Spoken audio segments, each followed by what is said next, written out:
de la RDC pour que le pays importe beaucoup moins de légumes et autres produits alimentaires qui sont... Et j'étais choqué aujourd'hui d'apprendre que, par exemple, on paye dans un supermarché à Keene environ $21 pour un kilo de tomates.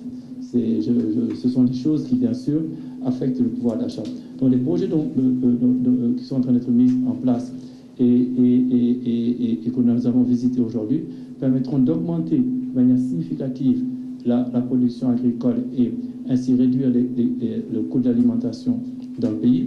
Ce projet, s'il arrive à terme, je peux comprendre, permettra d'employer 10 000 personnes et, troisièmement, va permettre au pays d'améliorer sa situation macroéconomique parce que les réserves qui sont accumulées ne sont plus utilisées pour payer les importations alimentaires, mais seront utilisées à reconstruire un peu la capacité financière de l'État.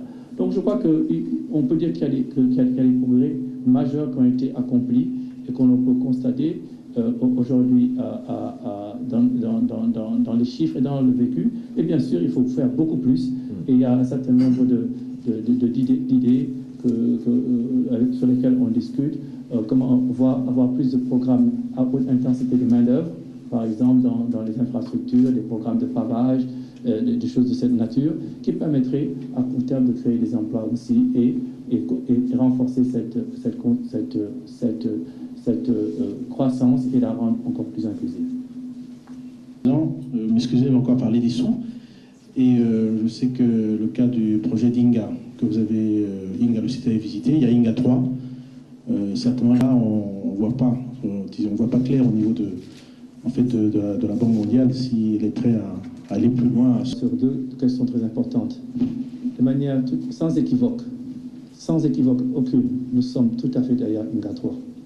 Nous pensons que c'est un projet qui va transformer non seulement le Congo, mais transformer une grande partie des questions africaines. Permettez-moi juste de dire quelques mots sur la question de l'énergie en Afrique.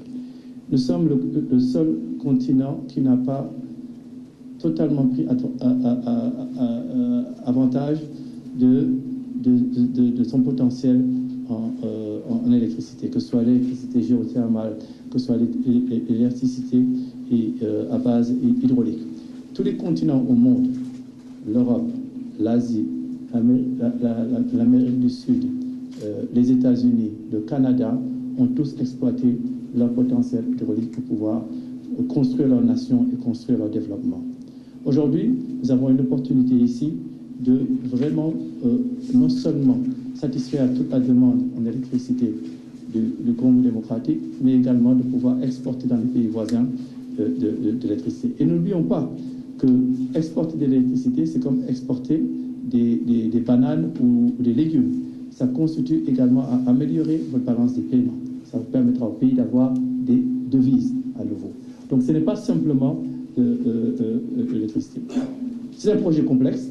Donc des projets de cette nature, si on regarde le temps qu'il a pris pour construire Itaipú en Amérique latine, qu'il a fallu pour construire d'autres barrages, c'est des barrages qui prennent un peu de temps à construire parce qu'ils sont complexes. C'est des opérations complexes en ingénierie, en montage financier. Mais je vous promets que nous allons aller le plus vite possible. Nous voulons le faire de la manière la plus rapide, mais de la manière aussi la plus durable, qui s'assure que les conditions environnementales sont les meilleures, que l'environnement n'est pas détruit. Et hier, quand nous avons visité ce site, nous avons eu de longues discussions à ce sujet. Et il est clair que le site naturel de Inga 3 permet de le faire sans avoir... Nous voulons s'assurer également qu'au niveau des conditions sociales, cela est fait, que les populations autour en bénéficient, etc. Nous voulons également nous assurer que cela soit fait dans la transparence la plus grande. Vous avez parlé du montant de ce projet.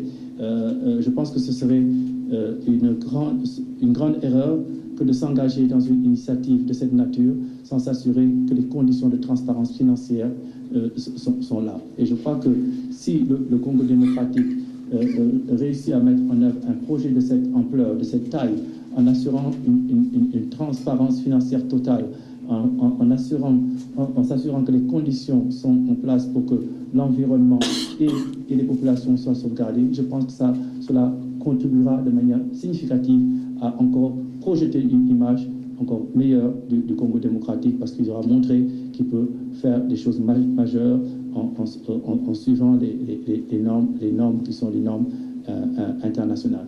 Donc nous sommes totalement derrière INGA, parce que non seulement c'est bon pour la pauvreté, c'est bon pour l'intégration régionale, c'est bon pour la croissance, mais également c'est bon pour le changement climatique. Si on ne met pas INGA 3 en place, l'alternative, c'est d'avoir des sources de production énergétique qui créent du carbone. Et cela, bien sûr, n'aidera pas à réduire les risques liés au changement climatique.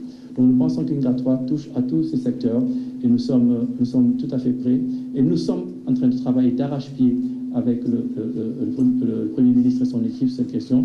Nous nous sommes encore entretenus de cela il y a quelques minutes de cela pour nous assurer que le calendrier est respecté et si on peut écouter certains délais pour la mise en œuvre, que nous le fassions. Souvent, c'est pour couvrir une partie des dépenses courantes, quelquefois, pas toujours. Vous parlez de résultats macroéconomiques, le pays maintenant a un solde primaire positif. Donc je veux dire que la pression qu'il y a pour faire face aux dépenses courantes de tous les jours est beaucoup moins forte qu'elle n'était il y a quelques années. Et je crois que ça, c'est assez impressionnant.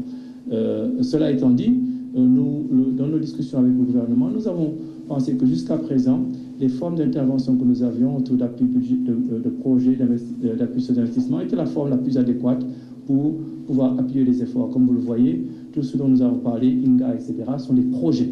Et il ne s'agit pas seulement de transférer de l'argent, mais également de voir comment on peut aider le gouvernement à mobiliser la meilleure expertise internationale. Et ça, les projets d'investissement nous permettent de le faire. Mais nous allons continuer cette conversation et en fonction des besoins et des nécessités, nous allons voir et discuter quel est le meilleur moyen d'apporter des ressources financières à la RDC. Le plus important, c'est est-ce qu'on est en train de contribuer à la résolution des problèmes, des défis dans les secteurs prioritaires. Et ce qui nous a été dit aujourd'hui, encore une fois, c'est l'agriculture, ce sont les secteurs sociaux, ce sont l'infrastructure. Nous y sommes engagés, nous apportons toutes les ressources et en plus, nous essayons de mobiliser le secteur privé pour participer au financement de ces priorités. Je fais quelques heures de cela, donc je crois qu'il serait un peu plus prudent de ne pas faire d'annonce, mais j'étais très très impressionné par ce que j'ai vu. J'étais très impressionné par ce que j'ai vu parce que je pense que c'est une bonne combinaison du secteur public et du secteur privé et la contribution au déficit de production agricole sera... Et quand on pense à la taille du Congo et qu'on pense à l'étendue des terres arables et qu'on voit que le Congo importe une grande partie de sa consommation alimentaire, il y a quelque chose qui ne va pas. Et je crois que c'est ce que ce genre d'initiative essaie de régler. Nous allons le regarder de très très près. Je pense que sous le contrôle de mes équipes, on pourra appuyer financièrement de telles initiatives.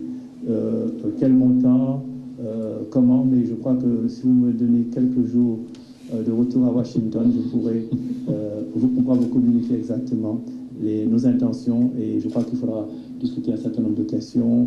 Est-ce que le gouvernement a un programme ambitieux, il ne s'agit pas simplement de ce projet. Je crois qu'il faudra étendre ce genre d'initiative à l'ensemble des territoires ou comment, à quel rythme, c'est ce genre de choses que nous allons discuter avec le gouvernement de la République démocratique du Congo et nous pourrons confirmer. Mais je crois que je peux vous dire que nous pensons très sérieusement soutenir ces différentes initiatives.